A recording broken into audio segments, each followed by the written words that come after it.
Okay, ladies and gentlemen, Assalamualaikum warahmatullahi wabarakatuh. It's a very interesting time for me to express my gratitude, especially to the Istanbul Foundation for this generosity to allow me to participate in this conference. And okay, let me open my file first. Yes, the title is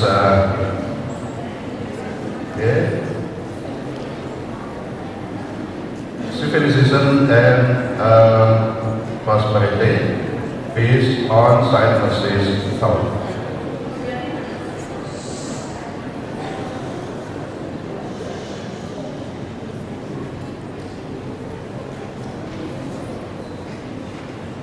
Okay.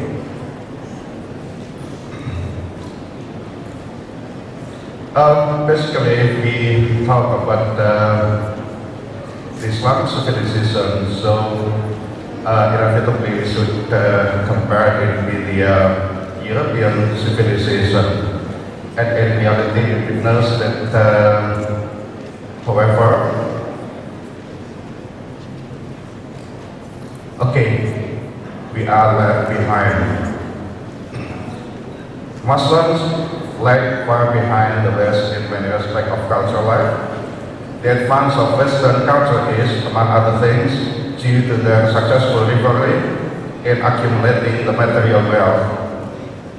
The Western nations benefited from their advance in science and technology to explore the world since the time of Renaissance, with their belief that knowledge is an essential instrument to gain wealth and glory over other nations.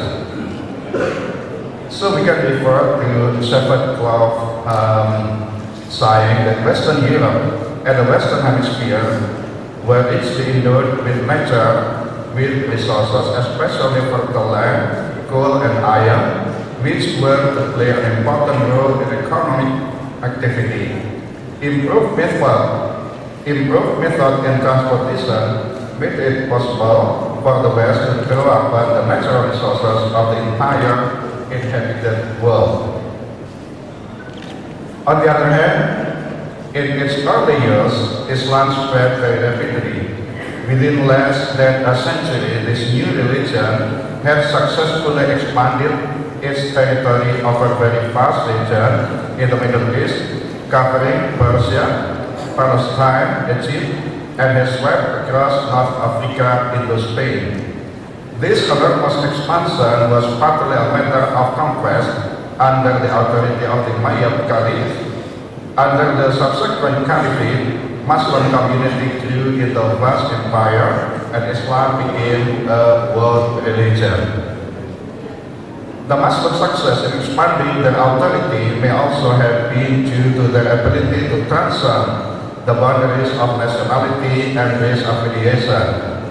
Their provision of a common language and Islamic moral code provided a great advantage over tribal culture, assisting commercial relations among diversified nations belonging to a multicultural origins.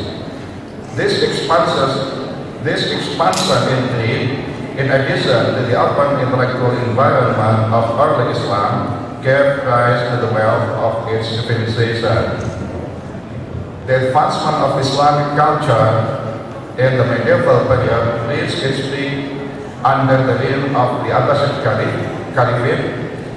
The Abbasid Caliphate's greatest achievements were in the field of philosophy, science, and mathematics. While the ancient works of the Greek philosophers were neglected and forgotten in Europe, they got their way to find fertile soil so as to flourish prolifically in the Muslim lands. Some Muslim scholars were keenly interested in studying Greek science and philosophy because they saw abundance of Quranic verses as justifying their venture to refine their intellectual curiosity by exploring more seriously the legacy of Greek philosophy and science. And one of the most notable scientists and philosophers of the ancient Islam was Ibn Rus, better known in Western literature as Averroes. He made a great contribution to the introducing of the philosophy of Aristotle to Western scholars of the time. He was honored as the one who was responsible to the revival of Aristotelianism in Western Europe. Before the end of the 12th century, his works were read in Arabic by some Jewish scholars whose philosophical culture was nothing but a reflection of Muslim culture.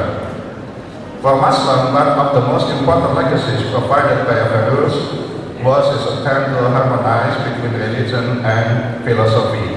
Another interesting outlook genuinely proposed by Averroes was his concern about the fate of women in Islam. He was saddened by the ill-fated position of women in society, as there was no scope allowed for them to develop their talents. They seem to have been destined entirely to childbirth and servility to their husband. Unfortunately, his liberal ideas were disapproved by the Orthodox scholars having a particular interest in maintaining their status quo. This could be the reason for his removal from his official post as a sacrum judge as well as physician to the ruler in Cordoba. Some Orthodox scholars might have felt uneasy and maybe envious with his too rationalistic approach in interpreting religious doctrine, which could be a serious threat for their particular interest. Thereafter, Averroes' commentaries on philosophical writing of the Greek sages became part of the Aristotelian heritage of Western Europe. Unfortunately, among the Muslims themselves, Averroes has no significant number of disciples or successors. His most important disciple came from the Western academic tradition of that time, including Moses Maimonides. This could be the beginning of the passage of the Islamic cultural heritage from the Muslim land to the West, and the Western nations were so fortunate that they could rediscover their lost intellectual legacy of Greco-Roman civilization. On the other hand, St. Averroes' teachings were considered to be too rationalistic. For Muslims, the religious orthodoxy was not further challenged by the philosophy, and the independent thought was no more allowed. Muslims were obliged to follow blindly the available formulated doctrines. And in reality, the closing of ijtihad has caused the stagnation of the Islamic intellectual, and it brings very vast consequences to the stagnation of intellectual reasoning. Okay, I have to jump. Since the early of the 13th century, the relative decline of Islamic civilization was seen in some areas of the Islamic Empire. The closing of the gate of ijtihad was regarded as the main driving force for further decline of Islamic civilization. On the other hand, the intellectual environment became inhospitable to the open and honest exchange of ideas. Gradually, all of the advancements previously known to Muslims passed to Europe, reassuring some new invention as sign of their cultural awakening. What really made the West triumphant in keeping the cultural superiority over the rest of the nations? Of course, there are several reasons to be explored, including the philosophical underpinning for their cultural ideology. Yet, some Christian theologians developed the idea of prosperity theology as an attempt to establish the sound argument to justify why it is necessary for people to live prosperously in the world. Such an economic prosperity, however, could be viewed as an expression of their cultural advancement. So, this is about the prosperity theology. Prosperity theology is a Christian religious doctrine that financial blessing is the will of God for Christians, and that faith, positive speech, and donation to Christian ministries will always increase one's material wealth. The doctrine views the Bible as a contract between God and human. If human truly believes in God, he will deliver his promises of security and prosperity. Accepting the validity of these promises to be true is perceived as an act of faith which God will honor. I have an idea about what happened in our country here. When we make a gathering, sometimes a speaker will deliver Assalamualaikum and then accompanied with the expression salam sejahtera untuk kita semuanya. Apakah ungkapan itu tidak terpengaruh oleh pandangan Kristen yang didasarkan pada prosperity theology seperti itu? Okay, this is what I have in my mind, and I studied about the prosperity theology developed by some Christian theologian. Okay, prosperity churches often teach about financial responsibility. Although the advice in this matter was censored as misleading. Nevertheless, the critics reveal that prosperity theology is irresponsible, promote idolatry, and is contrary to scripture, as well as cultivate authoritarian organization with the leaders controlling the lives of the adherents. Therefore, not all of Christian theologians readily accept this idea. The rejection is mainly held by those who maintain that Jesus, as revealed in the Gospel, had said, "You cannot serve both God and money," and it is easier for a camel to go through the eye of a needle than for a rich man to enter the kingdom of God. Based on these biblical verses, the prosperity theology is considered to be an insipid heresy, even called as credo dollar. This is because the idea is dissonant with the doctrine of Orthodox Christianity and very much focused on storing up treasures on earth as a primary concern of faithful living.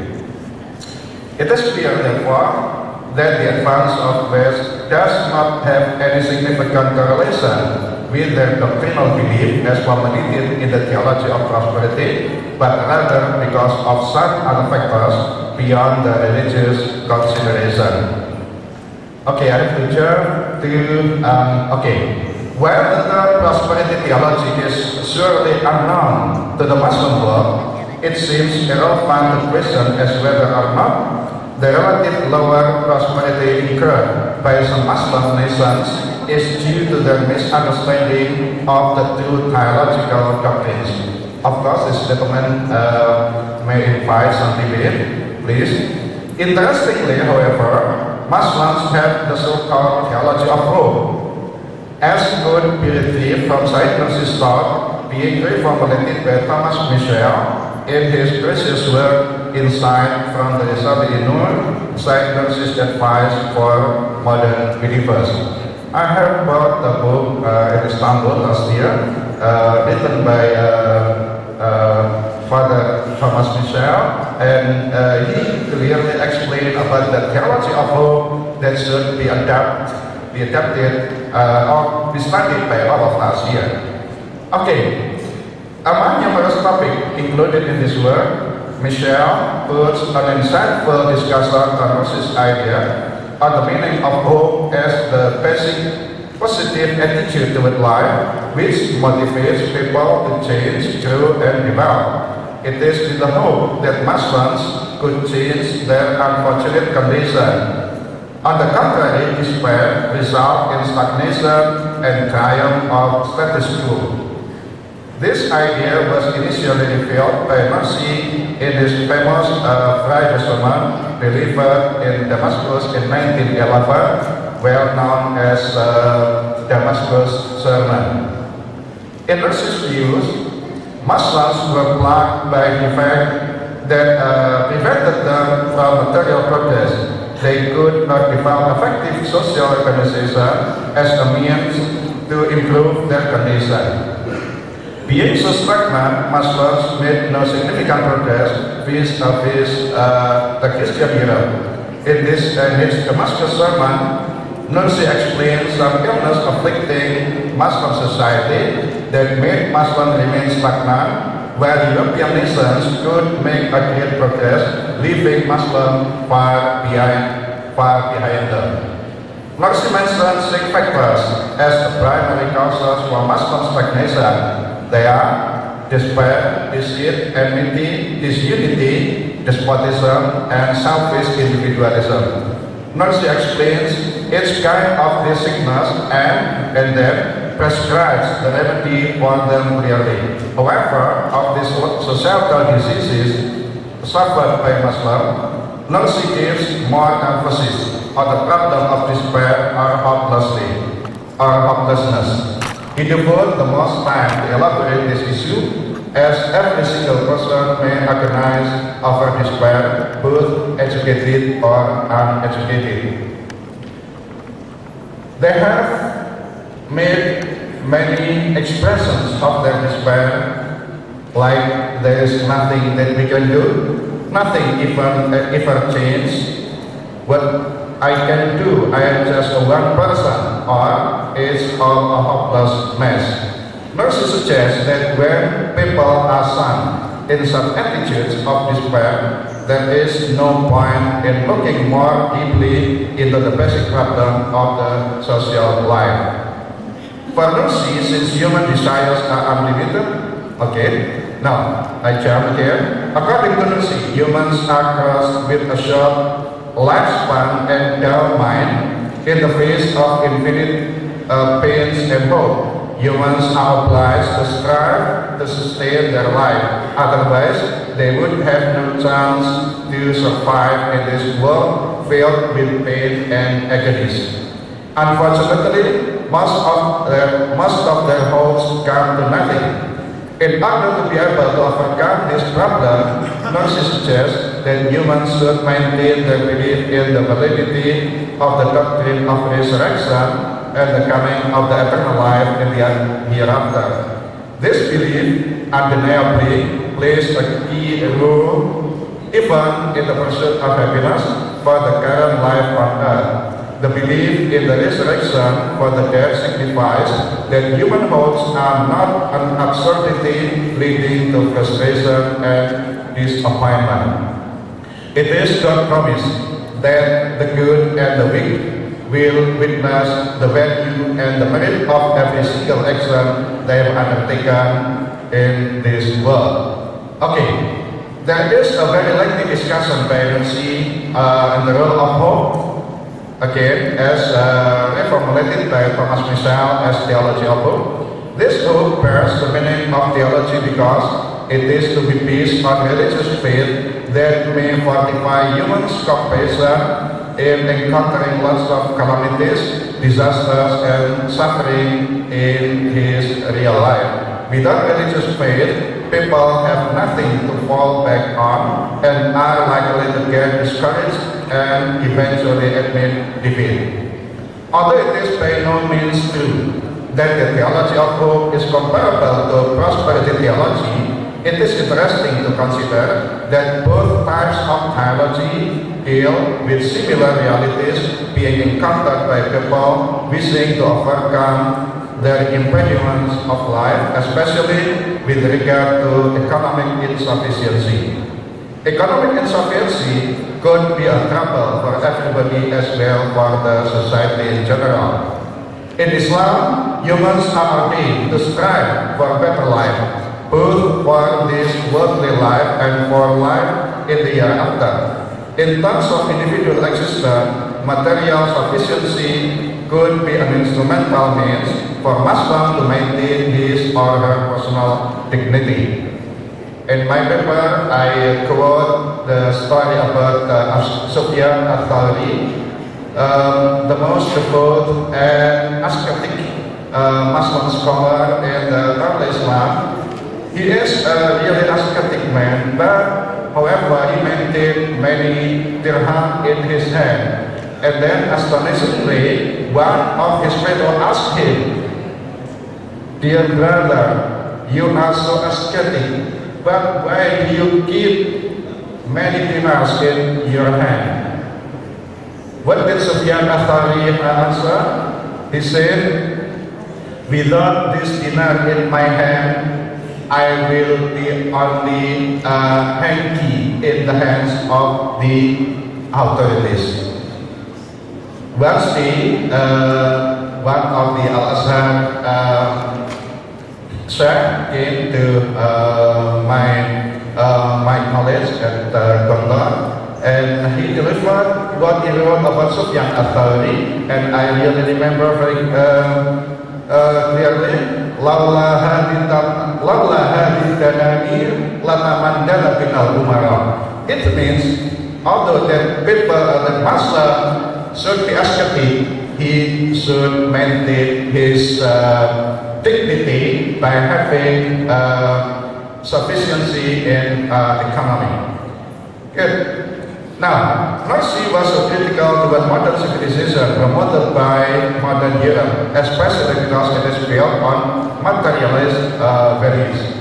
Good life should not be limited to responding to bodily needs. Otherwise, it would be one of the deceptive, opiate fantasies of civilization.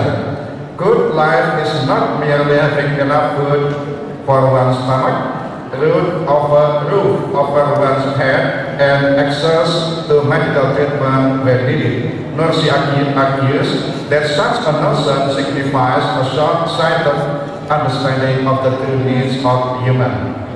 In reality, humans also require spiritual need to achieve psychological maturity so as they gain tranquility of life as a prerequisite for true happiness. Unfortunately, that modern civilization promoted by European nations has clouded people's mind so that they could not see the value of spiritual life. As a consequence, they could not recognize something as a truth except if it is positively materialized in a physical form. This is because modern life only gives emphasis on the immediate and temporal matters. Okay, now I jump to the concluding remark. Did Nursi something about prosperity theology in Islam? Of course, he did not. Prosperity theology is basically invented by some Christian scholars for justifying a materialist tendency, claiming that it is the will of God for humans to live prosperously by fulfilling their material and worldly matters. Where the use of the term remains debatable, it is by no means true that Nursi is not concerned with the fact that many of his fellow Muslims are living in unbelieved poverty. They all need help to elevate their disadvantaged position. Nursi clearly expresses his compassion toward those who are deprived and ill-fitted. This can be seen from his exposition on the matter of poverty found in many different parts of his flesh and work. Nevertheless, Nursi's approach seems to be uniquely exceptional. He did not provide a solution in an instant formula, but rather through reviving and restoring his fellow Muslim spirit. Nursi suggests that the nation's poverty is not due to religious asceticism or laziness arising from abandoning the world. This is because there are many things calling and driving man to the world, like his soul and its appetites. Muslims are not in need of being encouraged or driven to the world and to dream. Yet it is necessary for Muslims to revive and strengthen their belief in God while maintaining their will to improve the country's law and order as well as the government administration. After all, Muslims are plagued by defects that prevent them from material progress. As a result, they could not develop an effective social organization as a means to improve their condition. Muslims seem to have been stagnant, that they could make no significant progress vis-a-vis Christian Europe. Nursi depicts Nursi depicts some causes why it happened to them, as discussed in his Damascus sermon, and we'd better study more about his Damascus sermon. Thank you very much. Assalamualaikum warahmatullahi wabarakatuh. Thank you.